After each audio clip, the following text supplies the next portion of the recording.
Welcome to Strat-O-Matic Baseball, a site dedicated to Strat-O-Matic Baseball, the original fantasy baseball, founded in 1961.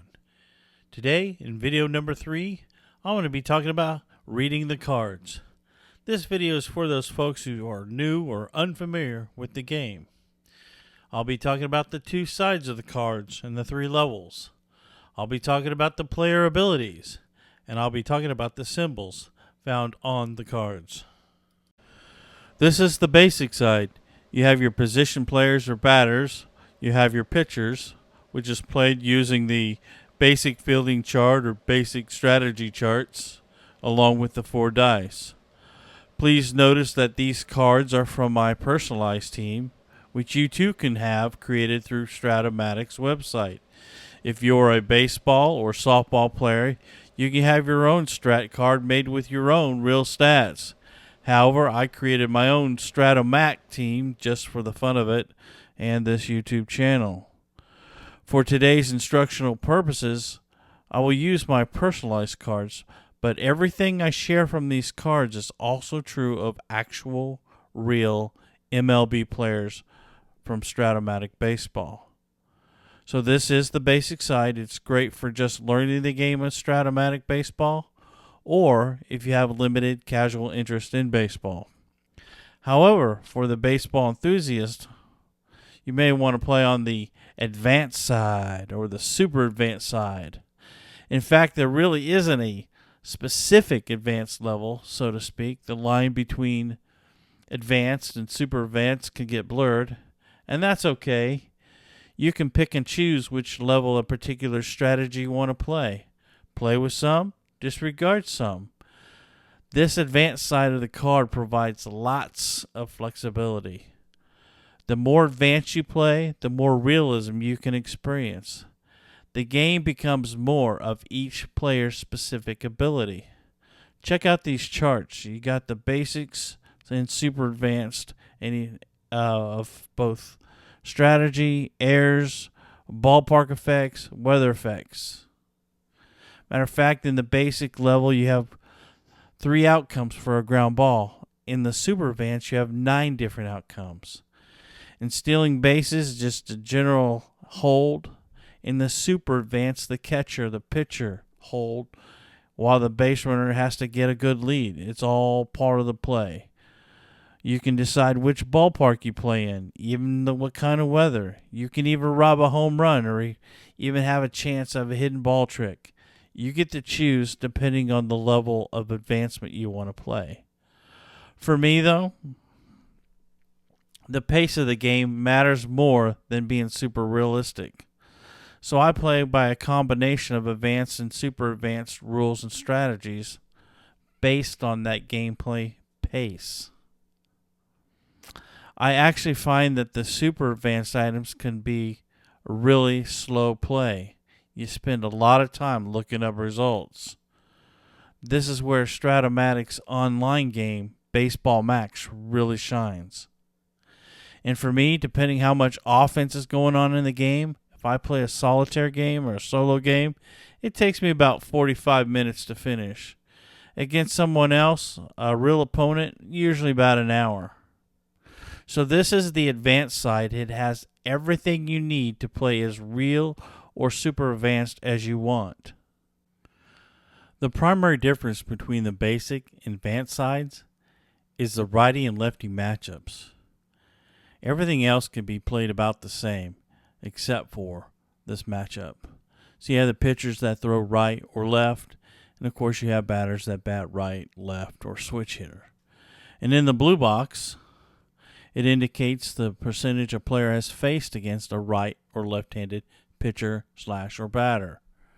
For example, Batter Dad has faced right-handed pitchers 68% of the time, while his pitcher boy is an even 50-50 split. There are also 2 power levels. You have normal and weak, and they can differ. You can be normal against one side, a weak against the other. Weak simply limits the power of weak batters for pitchers that give up home runs. Instead of a home run, it only becomes a single. So, if you were to roll a 1, 2, 3 against the right-handed pitcher, you read the right side of the batter card.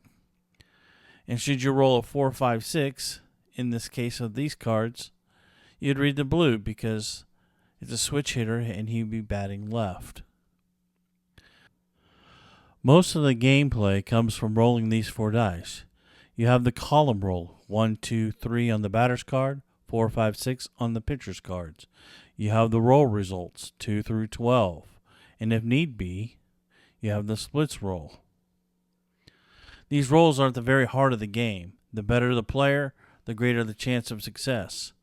But to implement strategies, all strategies, such as stealing, hit and run, sacrifice bunts, etc., knowing how to read the player's ability at the top of each card is fundamental to playing a more interactive version of the game.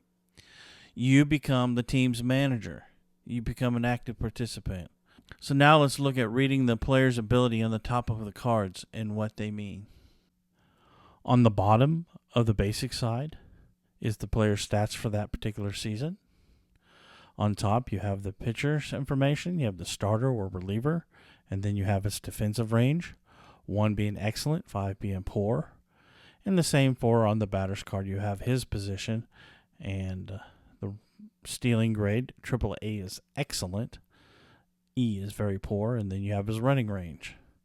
And these cards are used in conjunction with the basic feeling chart and the basic strategy chart. The pitcher's advanced side, you have the balk, wild pitch, and you have the catcher's ball, pass ball, and you use a 20-sided die for that. You have the air number and the range. You use the 20-sided die also with the range. And then you have the roll, relief, or starter, or both. And then you have the fatigue factor. Once the fatigue factor has been reached for each pitcher, then the out becomes a single. In super advanced base stealing, you have the hold number. And if you choose to have your pitcher bat, well, you can have him bunt also. Batter abilities. Same positions as you have on the defensive ranges, except you have air numbers. They could be the same or they can be different based on the player's position. You have the bunting grade, and then you have the hit and run grade, and you have the running range. The bunting grade, A is obviously great, and in the hit and run, it's B through D. If someone is on base and they're being held, then the hit and run grade will improve 1 letter from B to A. You have advanced stealing, and you have the super advanced stealing, which I'll talk about here in just a couple seconds. Arm strength. The outfielders and the catchers both have arm strength. So if you have a runner on first and you get a single, and the guy automatically goes to second base. If you want him to go to third, you can use his running rating, but also subtract whatever the arm strength is from the outfielder. And if you have a catcher, it's also used in the super advanced stealing and the advanced stealing. And then you have the T range. If a player successfully steals a base, then you roll again to see if he has a throwing error. And the pass ball, again, is with the balk and the wild pitches. So you have basic stealing, you have the letter grade, and the catcher. And then you have the success range, and if the player is being held, then you subtract the catcher's range from the success range. So in this case, he'd be a 1 through 13 success for stealing second. Advanced stealing, you use the letter grade as well, and then you have the success range, but you have the addition of using the catcher's arm plus or minus 5 with the subtraction of whatever letter grade the base stealer has. And then, of course, if he successfully steals the base, you get to try to use the T rating, see if there's an error on the throw. And then the super advanced stealing, which I'll cover in video number 7, has this little expression. If he's a great base stealer, then it has an asterisk. He'll get an automatically good lead. Otherwise, you have to get a good lead in certain situations.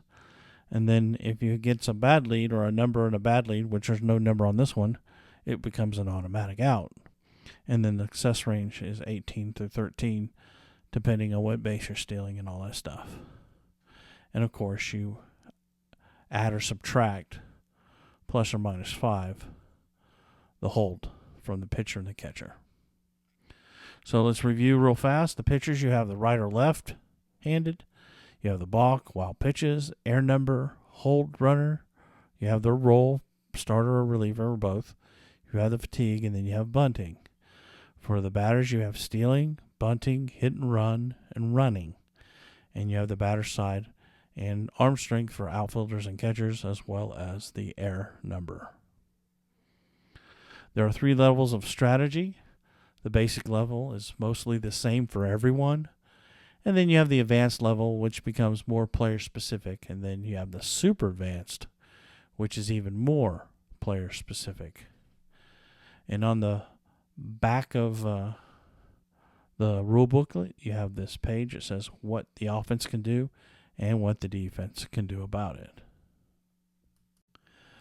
As mentioned before, much of the game's results will come directly from what you roll on the 4 dice. I call it the column and result effect, which can also have a symbol. Here's a chart that shows all those symbols. There are about 20 of them to cover. The symbols on the basic side are the same for the advanced side, although you will have more advanced options and outcomes. And generally speaking, ground ball A's are double plays, ground ball B's are fielder's choice, and ground ball C's the runner's advance. You also have line outs and max outs. You can even have a triple play. And then you have fly balls. Fly ball A is deep in the runner's advance. Fly ball B is a sac fly and the runner on third scores. And fly ball C is shallow, no runner's advance. And because it's not too difficult, I like to use the super advanced ground outs because it's just reading a chart. Now let's talk about base runners. If you get a hit with 1 asterisk, then the runners advance 1 base. If you get hit with 2 asterisks, then the runners advance 2 bases. And if you get a hit and there's no asterisks, well, then the runner only advances 1 base with the option of sending him a second base. If you're playing the basic version, you just have to roll within the runner's range.